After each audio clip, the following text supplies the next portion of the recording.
Okay, so welcome back. Let's go ahead and continue. Wrong screen. Okay, so just go ahead and press enter for yes. If you want to release the mouse, just press Control L Alt, and that's gonna release it. Once you click it, it's gonna hold it. But don't worry, we're gonna work around this. So just select nothing here, unless you really are behind some proxy, which you need to type in, which I purely doubt if you're in your house. Just go ahead and click on continue here. And let it roll. We will have the mouse, which is basically floating between your host and guest machine, so you'll be able to move it back and forth without any problems. Now, I'm not going to share the clipboard, or I didn't intend to do it anyway. I might, but I'm really not intending to do it. I prefer to keep this system as isolated as possible. Let me just go ahead. And you're going to get, when you fire up this machine, one thing I did not mention. Let me just go ahead and move my menu. No, this is the height screen edge. Okay, so you see this orange icon here. It's basically an SC Linux warning because it's an enforcing state, and it is not allowing the virtual machine to actually access the USB. So this was done deliberately. Basically, there's a few things that you can do, but obviously since you're the admin, there's nothing to do. You're gonna go ahead and click on details. And here you can go ahead and check a few interesting things. So if you believe that ping should be allowed to read access by default, oh, I think this is the old one, not the new one, but it doesn't matter. Look, it's gonna tell you here if you believe that whatever is happening should be allowed to actually happen. It's going to give you a set of commands which you need to run as root, and once you run them, it will actually allow it. And then down below, I don't know, you have some additional information, the source and the source path and the port, the host, some really nice and interesting things. But okay, I think it is for the wireless. Okay, it is. My apologies. But anyway, it actually tells you what to do if you want to allow this. So we'll see later on what we shall do. I think I shall just put it in permissive for the sake of this test run because there isn't really a need for me to do anything else. But in case you get an SE Linux warning, it's going to tell you, okay, I've detected something. Something has happened that was not supposed to happen, that I am not supposed to allow to happen, so I have denied it if I'm in enforcing. And if you, as a user, the supreme authority, let's say, as an admin, would like to allow this to actually happen, then please run these commands and alter my policy.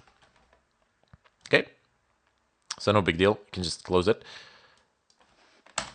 And if you get a blue screen, if nothing's going on, just press enter or space or I don't know, something, and it's gonna run. If you see that the bar is stuck or not updating, just press space or enter or something like that, and it's gonna work. So install grub bootloader to the master boot record. Yes, please. Enter device manually. No, just select the one because you only have one device. This has nothing to do with your physical devices in your machine. This is just a virtual device which was assigned allotted space from your physical devices, let's say. So you don't really have, you really shouldn't be able to damage your file system in any way, form, or manner. I say shouldn't because there's always that 0.001% chance of something happening. Okay, installation is complete, so it's time to boot. Make sure to blah, blah, blah. Just go ahead and click on continue. Who cares? And moving live packages. Come on. I really need to get more disk space. Like, seriously. I only have one SSD, one PCI SSD, which is 480 gigabytes, and the other one is a regular SSD, which is 480 as well. I should have gotten like 1.2 terabyte PCI SSD, but oh my God, the prices on that they were pretty high, I can tell you that. Like, very high. Okay, running remove live packages. Sometime today, hopefully, it's going to finish. And down below on the menu bar, you can actually see my notes and the outline. What is this? This is actually the recording part, because I am using a software to record from the terminal itself, which is very nice. You can actually have a look at it. It's just capturing like this. You give it specifications. Just say record my desktop and then manually input the width and height and offset.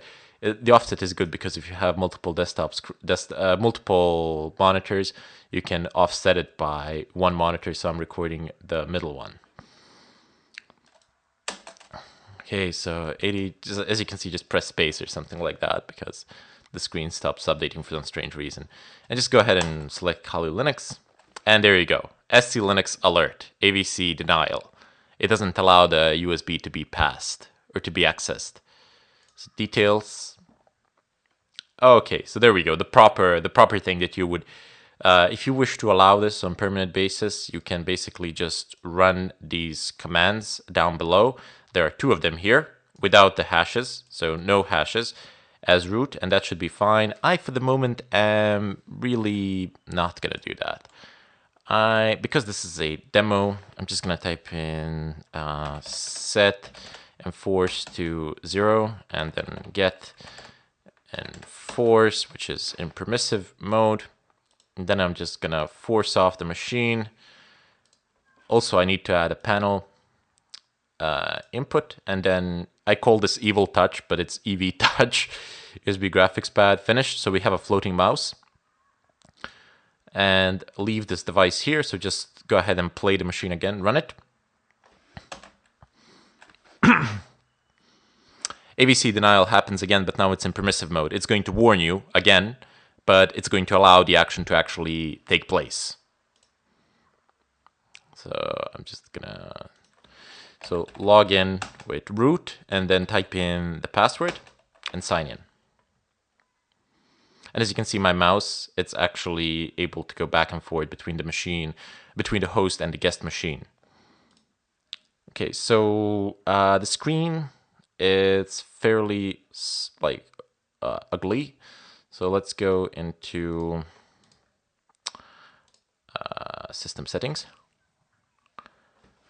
And you should probably change the CPU type as well to get a little bit of a better performance. So system... Oh wait, this is GNOME. This is GNOME. You have system settings here. Go into displays. Select the display. Doesn't matter, it says unknown. And so select the native resolution of your display. So if your monitor is like 16 by 9 or something like that, select that native one. So you have the full screen, all nice, stretched out, gentle for the eyes. Keep changes. Hopefully it's gentle for the eyes. And there you go. So it's in full screen. It's fantastic. It's running relatively fast. It could be running a little bit faster. I spent a ton of time optimizing the Windows machines, so they're running pretty much the same as physical machines. And you have this, if you go into the in the middle of the upper portion of the screen, and you just touch the top there, you will get this. So this will leave the full screen. Your mouse, when you click, it's no longer pinned to the machine. So you can see I can switch in between the host and the guest. Having these virtual machines is very useful because you have your own confined, nice, safe environments. So let me just, Let me just go ahead and confirm ifconfig. Okay, so I definitely have VLAN. I have wireless access, which is nice. And Wi-Fi not connected. Wi-Fi settings, select network. Excellent. I can see all the networks around me without any problems. So my USB is passed. It's fully functional. No problems there. I'm going to go ahead and type in power off the machine, because there was just one more thing that I actually forgot to do. It says current allocation 4, maximum allocation 4, and it says here Haswell no TSX. So just go ahead and select hypervisor default. Don't ask me why. A lot of trial and error has convinced me that this is probably the best option, and do it like this. If you want 4, then just allot 4s. Make sure that it's 4 here as well, and apply if you oops, and you can see this happens. Probably doing something wrong. I don't really care. It's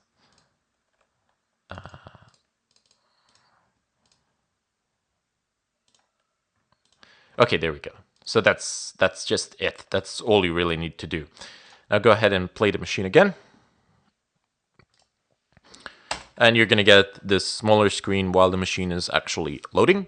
Once it loads, it's gonna expand to the native resolution of your monitor after the login, that is. Okay, there you go. So no need to install any additional things really in terms of virtualization. I'll install a few things later on, maybe the things that we'll actually need for our process. But as you can see, unlike VirtualBox, VMware, you don't need any additions for the full screen or anything like that. You just set the resolution and that's it. Sit back, relax, and enjoy the ride. Okay, so I'm gonna go ahead and bid you farewell here, and we will proceed in the follow-up.